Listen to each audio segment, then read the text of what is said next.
What up, YouTube? Moose coming at you once again with another unboxing video. Today we're going to take a look at this Howitzer in 1/35th scale by Werk. So let's get started.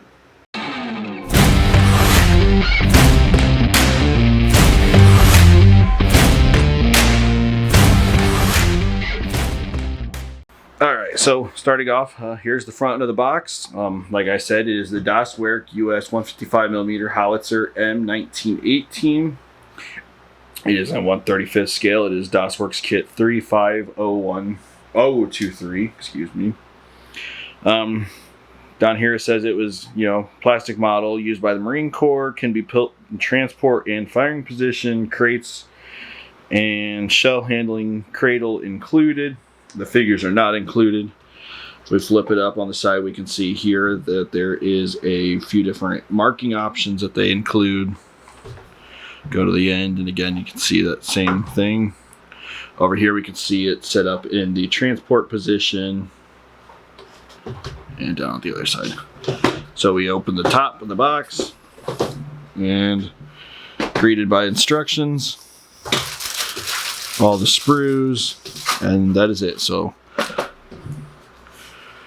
as usual, we'll start with the instructions. So here again in the typical Werk style, here with the glossy paper. So it's a 155 Howitzer carriage model of 1918. Gives you a little information on it. So the World War II version of it versus the older World War I version, that had the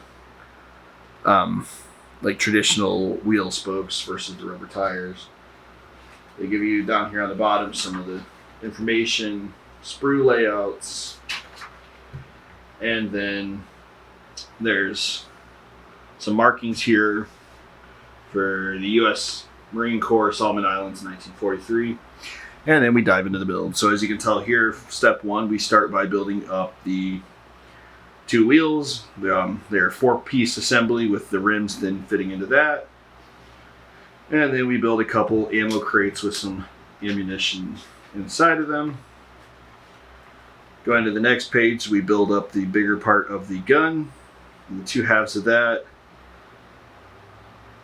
Okay, they show you the final thing first. So yeah, come down here, we build the two halves of that. There's some PE we got to bend and then glue to that. And the breech mechanism and whatnot, some of the detail there.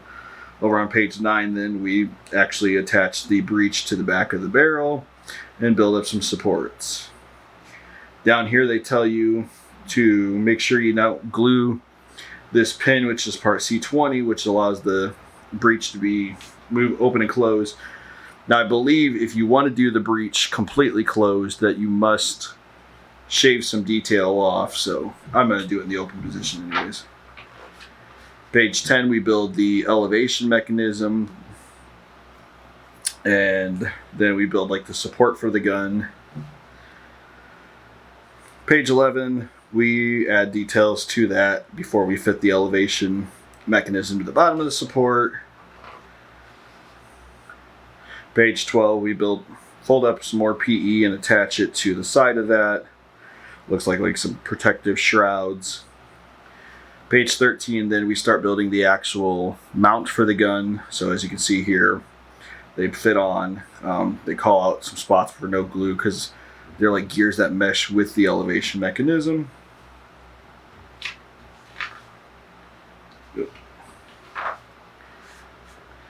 Page 14, then we fit the gun, more parts, the support of the gun to enclose it, and build the shovel scoop at the rear end that digs into the ground to keep it in spot. And again, some details. Page 15, where there's some more drive gears and stuff like that fit onto it, as well as a couple indicators, levers. Page 16, again, some more gearing work to go on there to control the gun. Page 17, there's a few more. And here there's an option. You have a couple different styles of parts that you have to fit depending on if you got it in the transport or the firing position. And something about gluing parts here will fix the spade in place if you do so, if you glue them. Page 18, fitting some handles and various knobs and stuff like that around, I assume for like cleaning the gun out. Some more dials or some cogs to spin. Page 19, we're building up the, looks like an air tank and the front shroud to protect the gun. Fitting a few parts on that before we fit it. There's various parts there. 22, this shroud actually gets fit then, and we put the wheels on. Got to cut off a generic like mount at the back to be able to put the truck hitch onto that, and then we attach the wheels, and that's it. So let me get some bags out and we'll start looking at some sprues. Alright, so the first sprue is actually sprue F. This is a two duplicate sprues. We see we got the wheel detail here. Very nice tread pattern on there, as well as the rim. Bring in a little bit closer yet. See if you can see some of that detail. Let me pull it off screen. So I don't know if it'll pick it up, but the wheels are a Firestoner, not a Firestone, for the legality reasons, but the fact that they went with Stoner is kind of funny. So let's see, great detail all around on that.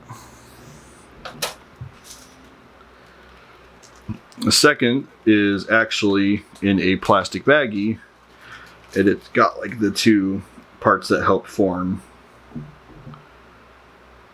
the top and bottom of the structural part of like the frame. So as you can see, there's great detail there, rivets. So that's inside. There's the bottom. Looks like I got a couple injector pins to clean up.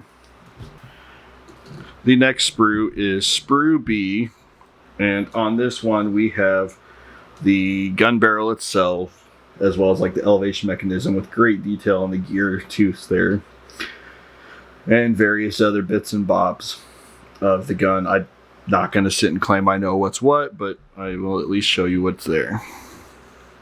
Bring it up closely and I'll show you that gear. There's some great detail on those teeth.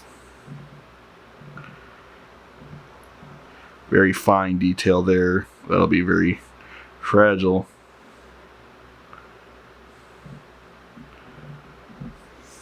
The next sprue is sprue E. And this one just simply has the boxes for the ammunition as well as the shells up there. And the detail on those, the wood grain and such, it's very well done. The shells are a one solid piece, so that'll be real easy. You just have to clean up some seam lines, I'm sure. Yeah, they don't really feel like they got much.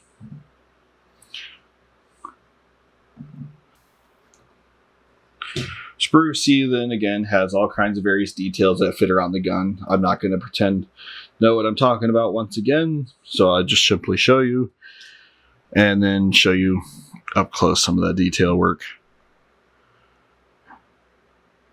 Very impressive model from Werk, I think.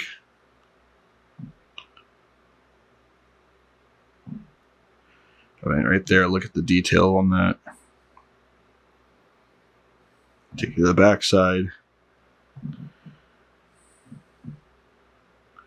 Great detail there too. Raised rivets. And the next sprue is sprue I, and as we can see here, we've got like the drums. I don't know if it had brake drums or if they're just drums from the axles. See there's the gun shroud and again other little bits. Great rivet detail on the front of the gun shroud.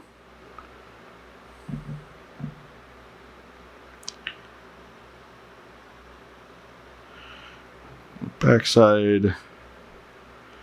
So you can see very well there's very good indication where this piece here fits to that.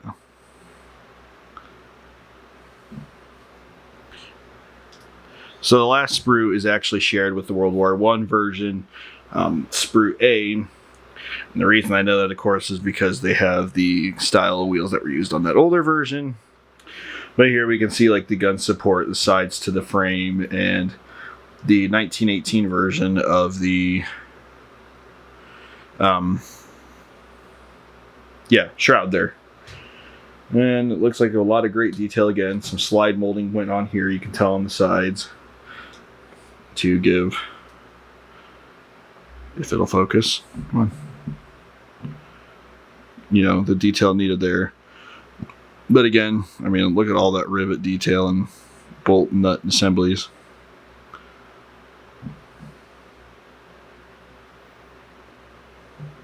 So, I almost forgot as well, of course, there is a photo etch set. Real small. It's just got a couple hand wheels. Very hard to capture without the my light glaring off of it above me. And then there is a really small decal sheet. Pull it out of its baggie here.